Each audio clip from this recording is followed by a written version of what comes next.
Halo, selamat pagi kembali Bunda. Bertemu lagi dengan saya Mutiara Chandrawati atau Bunda Quinsa. Nah, di video kali ini saya ingin menjawab pertanyaan-pertanyaan yang Bunda sudah berikan kepada saya, tapi mengenai stimulasi ya, untuk mengenai keterlambatan anak. Besok saya akan paparkan lebih detail lagi. Jadi ini adalah pertanyaan-pertanyaan yang menyangkut tentang stimulasi dan stimulasi ya. Pertama pertanyaan dari Bunda Azam nih, usia anak 4 tahun. Yang ditanyakan adalah bagaimana cara bermain dengan anak dan mencari mainan yang tepat untuk tumbuh kembang anak. Nah, cara bermain dengan anak itu dengan bermain bersama sesuai usia nih. Kalau untuk 4 tahun bisa dengan bermain balok, main masak-masakan, main petak umpet, main puzzle ya, main bola gitu. Bisa juga dengan bermain mainan edukatif. Nah, gimana cara mencari mainan yang tepat? Nah, kalau untuk mencari mainan yang tepat, tipsnya yang pertama adalah pilih mainan yang sesuai dengan usianya. Kemudian yang kedua, mainan yang edukatif atau artinya kan bermain sambil belajar. Jadi namanya anak-anak itu bermain itu sama dengan belajar. Jadi cari mainan edukatif yang mampu menstimulus berbagai perkembangan anak, motorik seperti kognitif, berbahasa, dan juga keterampilan. Nah, tentunya juga yang aman untuk anak. Kalau saya sendiri, buat Quinsa itu saya berlangganan namanya Kodomo Challenge atau Shimajiro. Tadi sudah saya sempat kasih lihat ya Shimajiro. Nah, mainannya itu dirancang sesuai dengan usia. Jadi saya itu sudah gak bingung lagi nih cari mainan untuk anak, atau nggak perlu saya pergi ke toko mainan, apalagi saat ini kan pandemi ya. Jadi ngeri juga kalau kita keluar-keluar ke mall gitu. Jadi setiap bulan saya itu akan dikirimi mainan.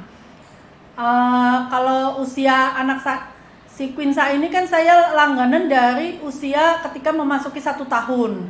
Nah, itu ada mainan namanya toddler, itu untuk 1-2 tahun. Tapi kalau sekarang ini sudah nggak ada sih kalau untuk berlangganan ya, adanya dijual secara terpisah, namanya paket bahasa. Demikian juga dengan playgroup. Playgroup itu umur 2-3 tahun, ini juga sudah nggak ada, adanya paket bahasa. Kemudian yang masih ada itu paket hop. Untuk anak 3-5 tahun ini masih sistemnya berlangganan setiap bulan. Nah, kemudian nah kalau ini nanti banyak yang ingin tahu tentang Shimajiro ya, saya bisa minta nanti tim marketing dari Shimajiro atau dari Kodomo Challenge-nya untuk mengadakan sesi produk. Tapi kalau banyak yang mau saja, nanti di list saja siapa yang mau. Kalau misalnya nggak ada yang mau ya nggak apa-apa, karena ini bukan saya yang jualan, saya hanya merekomendasi karena Quinsa pakai Kodomo Challenge ini, pakai istilahnya Shimajiro ya, itu sangat membantu sih. Banyak sekali kosakata yang muncul itu dari video edukasi dari Shimajiro ini gitu. Jadi ini hanya istilahnya kalau memang banyak yang tertarik, nanti saya akan hubungi marketingnya untuk bikin jadwal untuk menjelaskan apa sih permainan Shimajiro itu, apa yang didapat, dan untuk misalnya umur 3 tahun permainannya seperti apa gitu. Untuk yang hop itu permainan contohnya seperti apa, nanti bisa dijelaskan lebih lanjut, karena kalau saya kan memang bukan marketingnya, jadi nggak mengetahui secara keseluruhan ya. Yang saya tahu hanya yang saya sudah pakai, yang Quinsa sudah dapatkan gitu.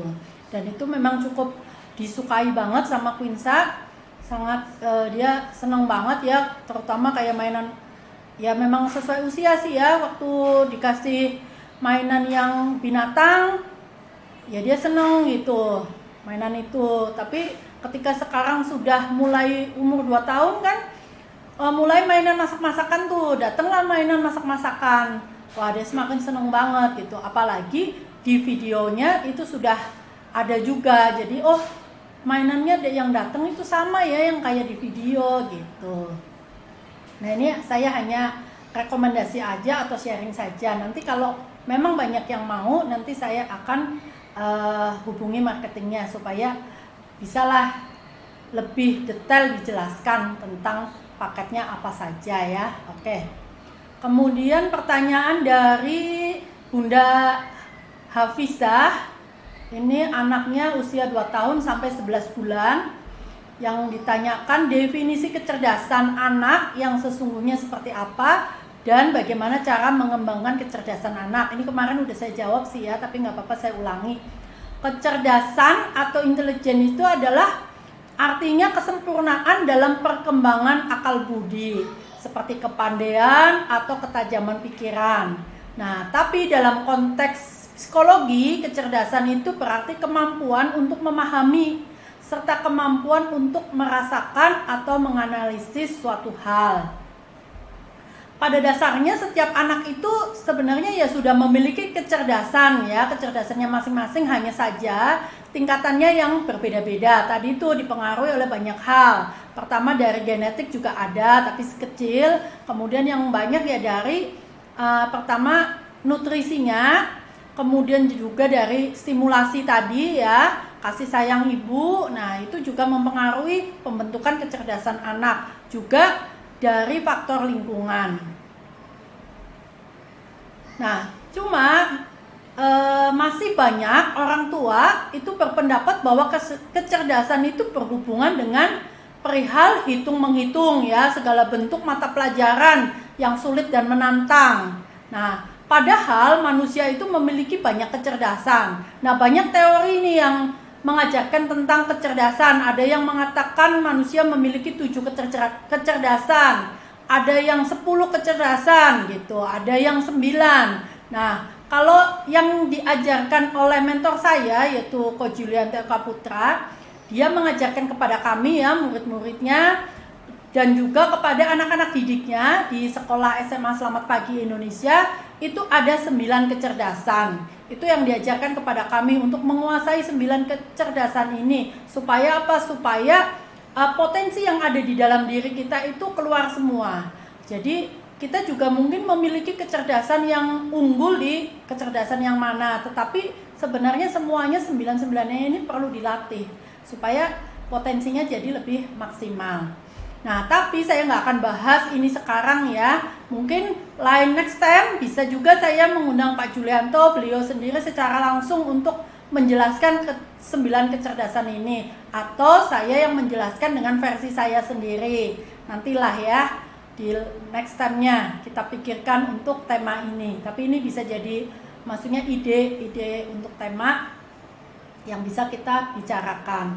Nah, yang dibahas dalam 3 hari ini itu membangun fondasi dari tumbuh kembang dan kecerdasan anak sebagai modal dasar di kemudian hari, yaitu dengan mencukupi 3 kebutuhan anak tadi yang sudah kita bahas, yaitu nutrisinya harus terpenuhi, kemudian stimulasinya juga harus tepat, dan juga yang ketiga kasih sayangnya juga harus optimal.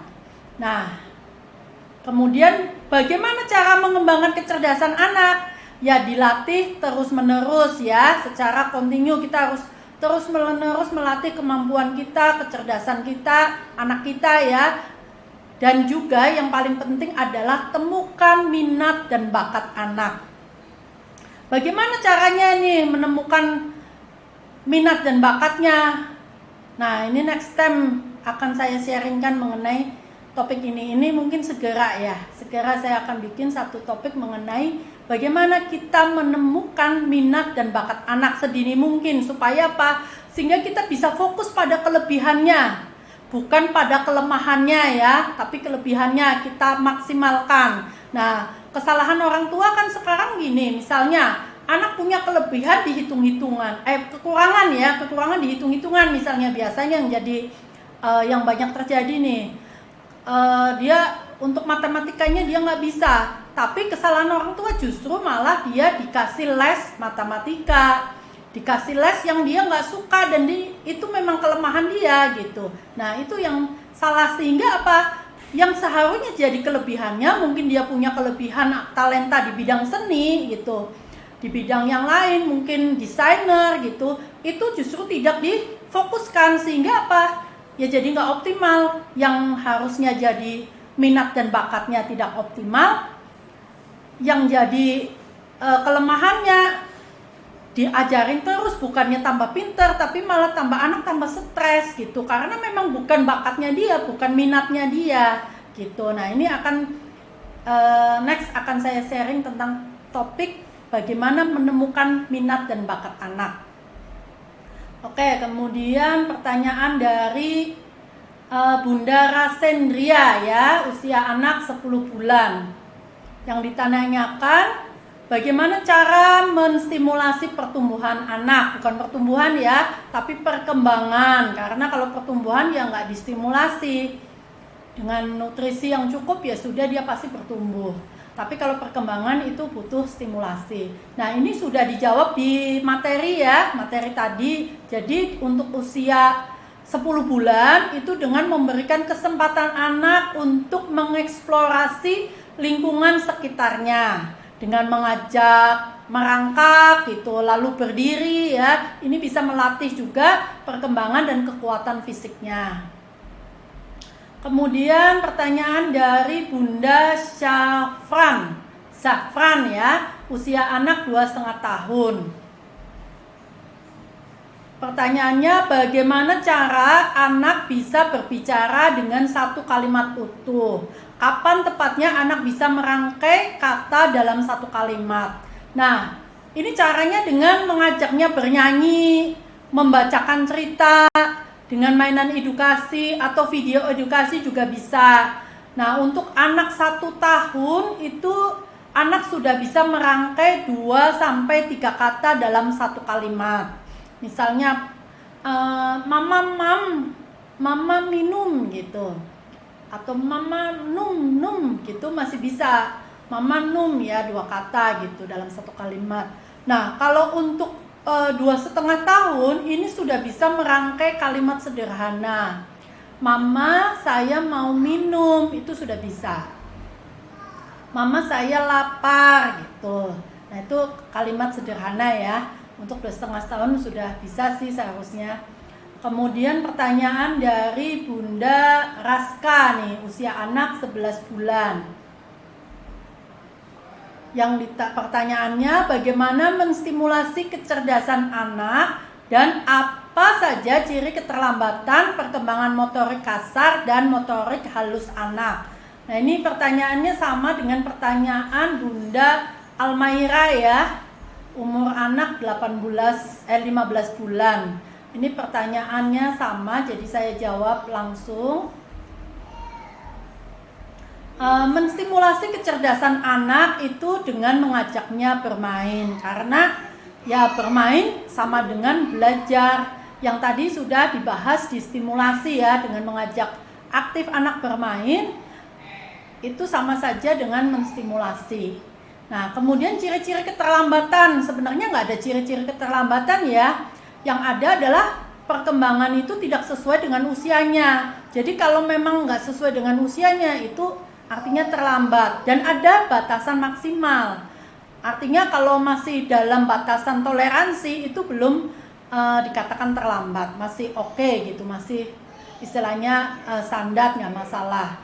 Tapi ada batasan maksimalnya. Nah ini nanti dijelaskan nih secara detail di materi evaluasi. Jadi pada saat di materi evaluasi nanti kita lihat nih evaluasi perkembangan anak, apa yang perlu dievaluasi, kemudian dikatakan terlambat itu batasannya di mana. Nah besok akan dibahas lebih detail. Oke, kemudian pertanyaan dari Bunda Salva, umur anak 1 tahun ya. Di sini bagaimana cara menstimulasi anak agar cepat merangkak dan berjalan. Nah untuk menstimulasi agar cepat merangkak itu dengan memberikan rangsangan kepada anak untuk bergerak atau berpindah posisi ya, dari duduk ke berdiri atau dari duduk ke merangkak gitu. Rangsang keaktifan bayi ini dengan memintanya mengambil sesuatu, misalnya mainan yang menarik atau mainan kesukaannya ya, dengan kita istilahnya arahkan untuk mengambil. Saya sini deh, nih mama punya apa nih, ayo sini gitu kan, kita rangsang untuk dia mau bergerak. Nah tapi untuk anak usia 1 tahun ini harusnya sudah bisa berdiri selama 2 detik ya, jadi belum bisa berdiri lama gitu, tapi dia sudah bisa berdiri nih 2 detik. Itu umur 1 tahun harusnya sudah bisa berdiri selama 2 detik, itu minimalnya. Nah, tapi untuk masalah merangkak itu sudah melewati masa merangkak. Jadi Bunda perlu nih cek atau periksakan ke klinik tumbuh kembang ya, supaya bisa diterapi dengan tepat, atau dicek nih ada kendala apa gitu. Karena keterlambatan ini kan juga faktornya banyak. Keterlambatnya karena apa? Jadi bisa dicek lebih lanjut lah, lebih detail. Ini pertanyaannya sama dengan pertanyaan Bunda Ahnia nih. Nah, Bunda Ahnia juga sama pertanyaannya, cara menstimulasi agar merangkak dan merambat yang benar seperti apa, dan usianya juga kebetulan sama 1 tahun. Nah, kalau mau terapi tumbuh kembangnya itu kemana dulu jalurnya? Langsung ke klinik tumbuh kembang juga nggak apa-apa, atau misalnya ke dokter anak dulu, nanti biasanya dari dokter anak pun akan istilahnya diarahkan ke klinik tumbuh kembang anak. Nah biasanya ini ada kok di rumah sakit ya, terutama rumah sakit ibu dan anak, ini ada. Kemudian pertanyaan dari Bunda Kenan, Vilo dan Felix ya, usia anak 4 tahun dan 1 tahun. Pertanyaannya, kapan usia yang tepat mengajarkan anak baca dan tulis? Dan untuk usia anak-anak saya, apa stimulasi yang tepat yang dapat dilakukan? Nah, kalau stimulasi yang tepat yang bisa dilakukan tadi sudah ada di materi ya. Nah, kemudian tentang baca tulis nih. Kalau belajar baca dan tulis ini sebenarnya diajarkan di usia sekolah gitu. Kalau dari secara psikologi sebenarnya di usia sekolah dari dulu juga seperti itu ya. Tapi saat ini itu ada ketentuan anak-anak harus sudah bisa baca tulis dan berhitung sebelum masuk SD. Nah ini juga banyak yang membuat para bunda jadi stres juga ya, karena dikejar-kejar harus bisa baca tulis berhitung sebelum masuk SD. Sebenarnya ya kurang tahu sih ini tepat atau enggak, tapi sebenarnya ya boleh-boleh saja sih kita mengenalkan kepada anak gitu ya angka dan huruf, tetapi jangan dipaksa. Karena kita ajak bermain aja, belajarnya itu diajak dengan bermain, jadi bukan kayak dipaksa belajar ya. Kalau memang anaknya seneng nggak apa-apa gitu. Kalau memang anaknya seneng, berarti anaknya memang punya kecerdasan hitung-hitungan ya, itu nggak masalah. Jadi kayak Quinsa sendiri pun itu sudah bisa mengenali huruf ya, huruf A sampai Z itu dia sudah hafal, sudah tahu semua.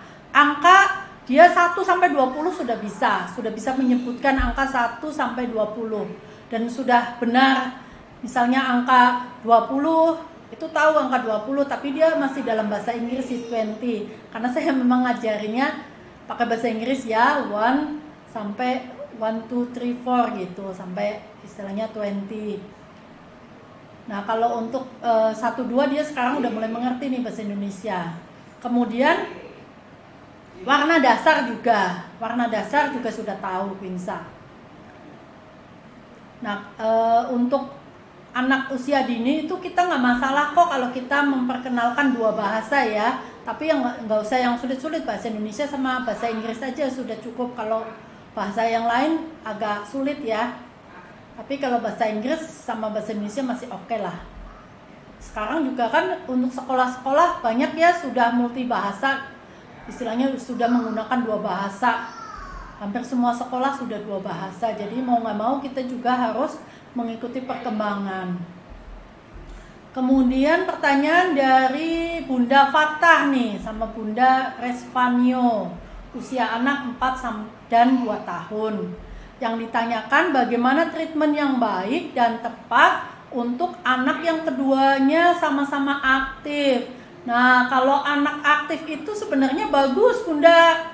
Artinya anak Bunda itu cerdas gitu. Karena biasanya anak yang aktif itu cenderung kreatif loh. Anaknya kreatif gitu. Nah, jadi nggak ada masalah sih dengan anak yang aktif. Justru kita harusnya senang, cuma ya agak sedikit repot memang anak aktif itu ya. Biasanya kalau anak yang aktif ini punya kepribadian itu sanguin sama koleris ya, itu aktif. Kalau anaknya flekmatif itu cenderung diem. Nah, kalau punya anak yang flekmatif ini justru kita sebagai bundanya itu harus lebih lebih intensif nih memberikan stimulasi, karena memang kecenderungan anak diam. Jadi kita bundanya yang harus aktif. Nah, kalau kita punya anak yang sudah aktif, itu justru kita tinggal mengarahkan saja gitu. Nah, berikan ruang untuk berekspresi ke arah hal-hal yang positif. Itu yang penting, Bunda.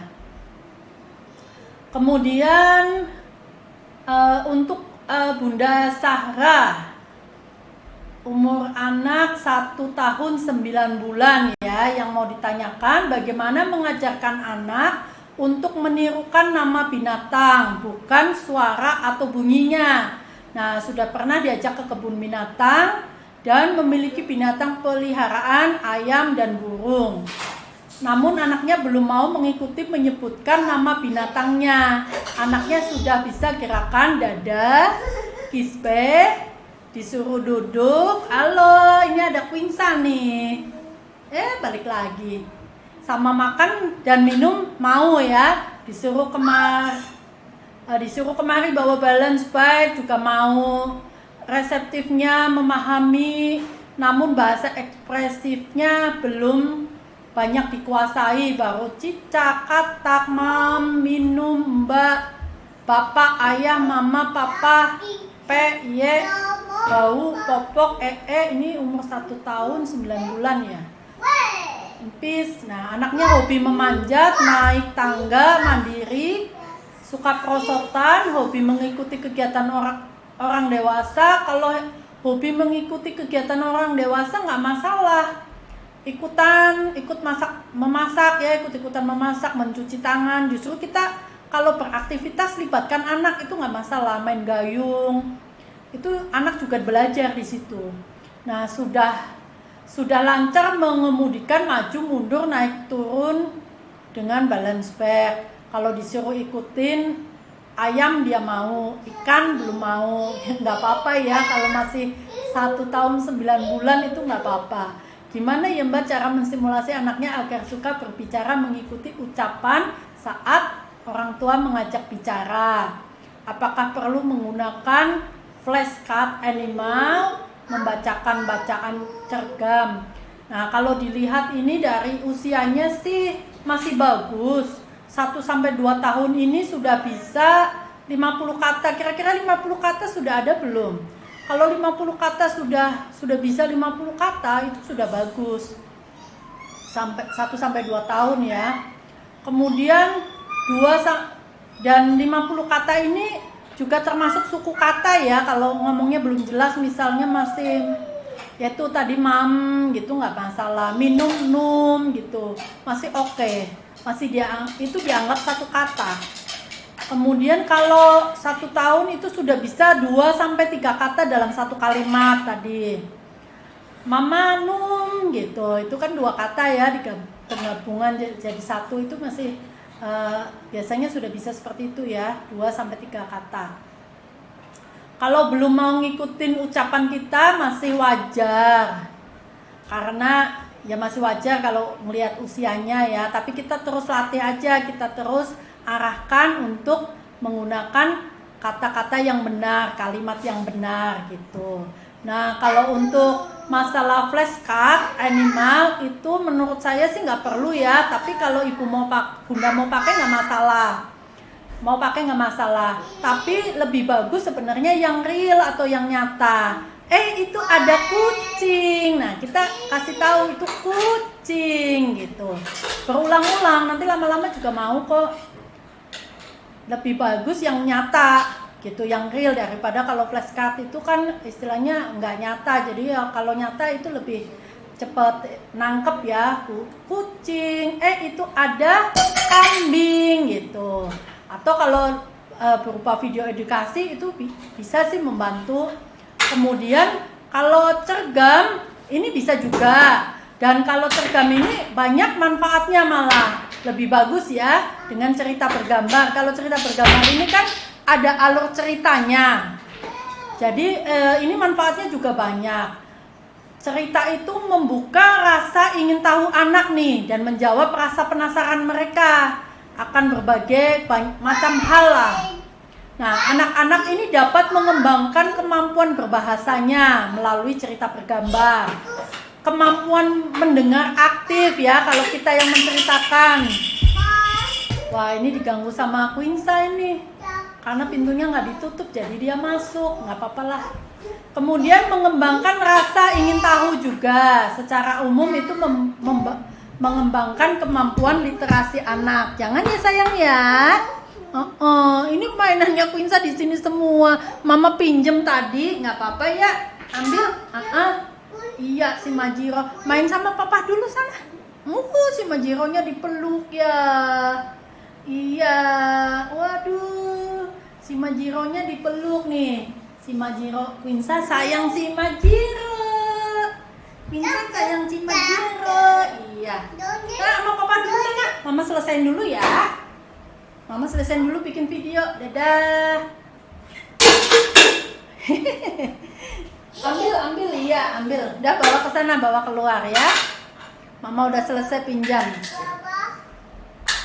Kemudian pertanyaan dari Bunda Daniel Notah nih. Usianya 2,5 tahun.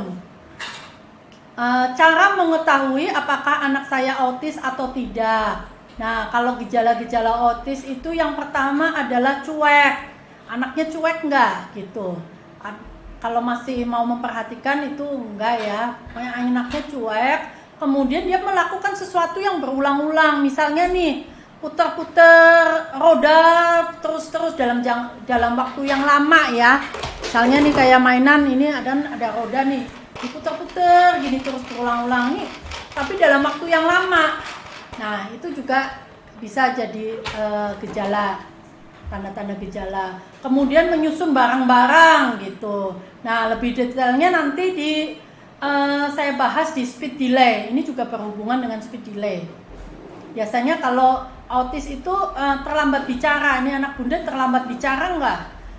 Kalau terlambat bicara biasanya ada kemungkinan juga autis. Tapi nggak semua kalau yang terlambat bicara itu autis, nggak semua. Kalau 1 tahun belum bisa merangkap, ini salah ini nih. Kemudian pertanyaan dari Bunda Arfan, usianya 6 tahun ya, yang ingin ditanyakan gimana mengatasi anak yang suka marah dan berani sama orang tua, sedangkan sama temannya tidak berani atau berantem, tidak berani kalau berantem. Nah, kalau ini untuk usia 6 tahun ini sebenarnya sudah melewati namanya tantrum ya. Jadi ini sudah nggak tantrum lagi nih. Kalau tantrum usia 6 tahun harusnya sudah tidak tantrum lagi, sudah tidak istilahnya suka marah gitu ya. Apalagi berani sama orang tua. Ini juga harus dicek nih, lebih dievaluasi lebih dalam lagi. Yang pertama caranya gimana ya? Untuk memperbaikinya, kemarin saya sempat share juga tentang masuk melalui pintu mereka dan keluar melalui pintu kita. Maksudnya apa? Kita cari tahu kesukaannya itu apa gitu. Kesukaannya dia apa. Nah, kita masuk melalui kesenangan dia. Kalau umur 6 tahun misalnya senangnya apa sih gitu. Senangnya main apa gitu ya. Kita bisa masuk melalui hobinya dia gitu, kesukaannya dia. Nah, setelah kita masuk istilahnya melalui apa yang dia senangi, kemudian gunakan bahasa yang sama dengan mereka, artinya kita masuk ke dalam dunia anak itu. Pola pikirnya kita samakan. Kita harus mengerti pola pikir anak usia segitu itu pola pikir apa yang mereka punyai. Nah, kita harus pahami itu ya. Kemudian mengarahkan, setelah itu kita arahkan sesuai goal kita, apa yang kita ingin tanamkan di dalam diri anak itu, apa yang ingin kita ajarkan kepada anak itu. Nah, ada istilahnya apa ya, menggunakan 3M ya. Kalau dari mentor saya itu, kita nggak boleh langsung istilahnya kalau ada satu masalah nggak boleh langsung kita marah-marah ke anak. Kita marah ke anak, istilahnya kamu salah, kamu istilahnya langsung dimarahin. Kita harus selidiki dulu, kita pelajari dulu sebenarnya dia marah kenapa, duduk persoalannya tuh apa, kenapa dia sering marah-marah gitu. Pada saat dia marah kita harus pelajari dulu apa yang membuat dia marah.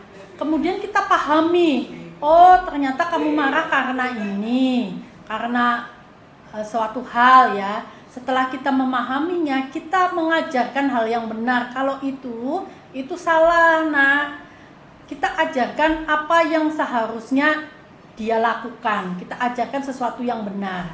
Jadi jangan kita marah kalau kita belum pernah ngajarin ya. Misalnya nih, kita ngajak ke restoran si anak, kita nggak pernah ngasih tahu ke anak kalau kita di restoran itu harus bersikap sopan, harus tidak pernah secara langsung ya kita ngajarin gitu, harus istilahnya sopan sama orang tua misalnya, sama misalnya pelayan gitu. Kemudian tiba-tiba dia melakukan hal yang tidak seharusnya nih, istilahnya nggak sopan atau bentak-bentak. Nah kemudian kita marah-marah di situ, itu juga sebenarnya kurang tepat. Yang penting kita sudah pernah ngajarin belum? Kita sudah pernah mengkomunikasikan belum? Kalau misalnya attitude atau etika di restoran itu seperti apa? Etika kita bertemu orang tua itu seperti apa? Etika kita bertemu orang lain itu seperti apa? Nah itu perlu kita ajarkan dulu. Nah setelah kita mengajarkan, kita memastikan, artinya apa? Kalau kita sudah ngasih tahu nih, kalau sama orang tua harus sopan. Nah kita memastikan ketika anak melakukan kesalahan, nah kita istilahnya nasihati, kita ingatkan lagi dengan apa yang pernah kita ajarkan, dan juga memastikan bahwa anak melakukan sesuai dengan instruksi kita. Dan yang terakhir adalah mendampingi, selalu mendampingi setiap prosesnya ya, dalam proses belajar, dalam proses apapun kita harus selalu mendampingi anak-anak kita. Jadi fungsi orang tua di sini juga kita sebagai guru sebenarnya. Jadi kita fungsi sebagai orang tua, selain sebagai orang tua kita juga sebagai guru di rumah ya. Selain sebagai guru juga sebagai pemimpin, karena kita mimpin mereka, mimpin anak-anak kita gitu. Itu yang perlu kita ketahui. Kemudian next ya. Pertanyaan dari Bunda Filber. Nah, yang ditanyakan bagaimana cara agar anak dapat terbuka terhadap orang tuanya. Ini sama dengan jawaban yang tadi. Masuk melalui pintu mereka dan keluar melalui pintu kita. Artinya kita sering-seringlah mengajak berkomunikasi kepada anak. Apalagi ini udah 11 tahun ya. Kita sering ajak ngobrol, kita sering ajak, kita pancing supaya dia mau terbuka gitu. Kita ajak dia melalui kesenangan dia. Dia mungkin 11 tahun misalnya nih, suka nonton film Korea. Nah jangan dilarang, jangan apaan sih kamu sukanya nonton film-film gitu. Nah jangan begitu. Justru kita melalui apa sih yang menjadi kesenangan dia, kita masuk dari sana. Lalu dari sanalah kita lihat nih apa yang bisa kita ambil untuk kita ajarkan kepada anak kita itu melalui apa yang dia senangin itu tadi ya. Jadi kemudian mengarahkan goal kita, apa yang kita ingin ajarkan kepada anak.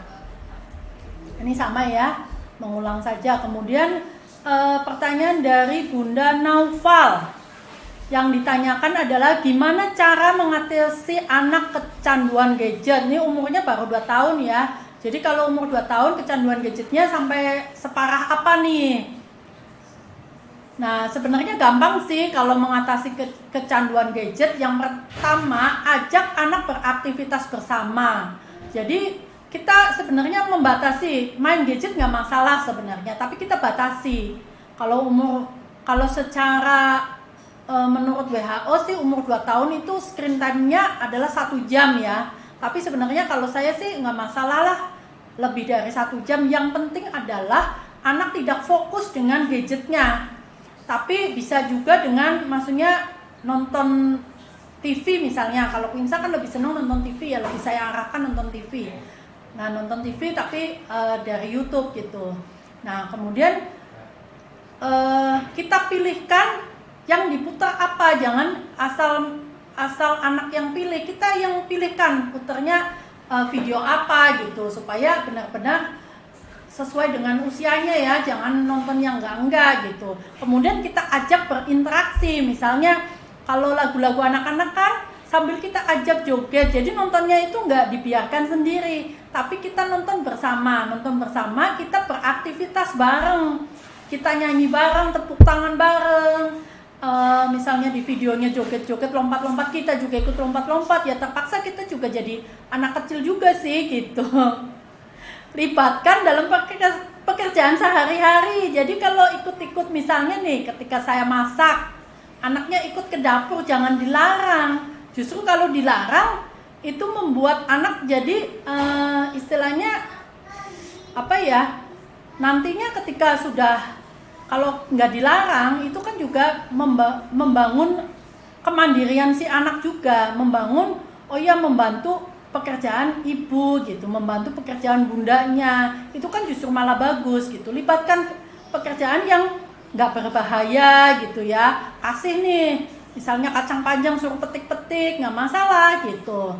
Jadi atau bermain di sebelah kita gitu, sediakan, bisa juga dengan menyediakan mainan pengganti selain gadget yang bisa menyenangkan, mainan yang istilahnya edukatif itu juga bisa. Nah, yang terpenting adalah temani saat bermain gitu.